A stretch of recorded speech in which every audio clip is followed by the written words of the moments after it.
Désormais, quand Christopher se rend à l'hôpital, c'est avec l'espoir de voir régresser sa maladie, la neurofibromatose. Ça va mieux, le médicament me fatigue moins. Christopher Lehoux participe à un essai thérapeutique.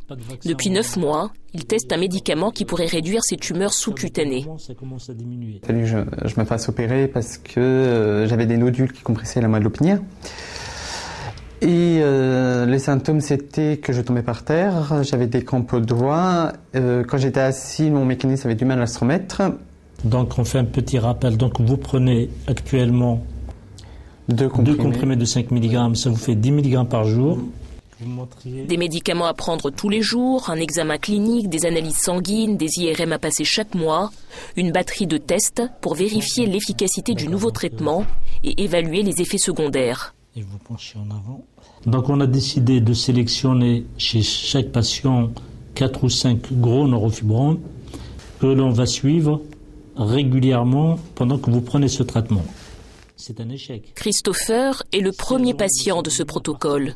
C'est-à-dire que ce protocole s'adresse essentiellement à des patients atteints de neurofibromatose de type 1 qui sont très symptomatiques, qui ont un profil évidemment spécifique, qui est celui d'avoir de gros neurofibromes profonds internes, qui font mal, qui sont compressifs, qui peuvent mettre en jeu le pronostic soit fonctionnel, peut-être parfois vital, et auxquels on ne peut apporter aucune solution, même chirurgicale.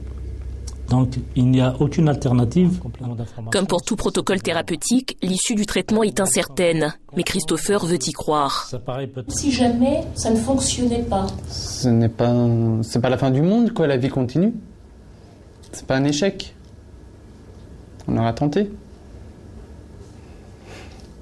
C'est bien ça. C'est la vérité, je vous l'ai toujours dit, ça, honnêtement. C'est vrai, on n'en restera pas là, on avancera. Bien sûr. Ce n'est qu'au bout d'un an de traitement que les médecins sauront si le protocole a réussi.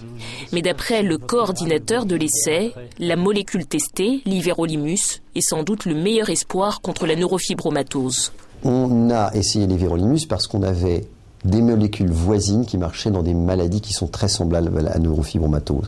Donc non seulement on avait un argument qui était in vitro, c'est-à-dire par expérience, mais également chez l'homme dans d'autres essais thérapeutiques. Grâce à cette molécule, les médecins espèrent réduire le volume des tumeurs d'au moins 30%. En cas de succès, l'Iverolimus pourrait devenir un traitement de référence contre la neurofibromatose.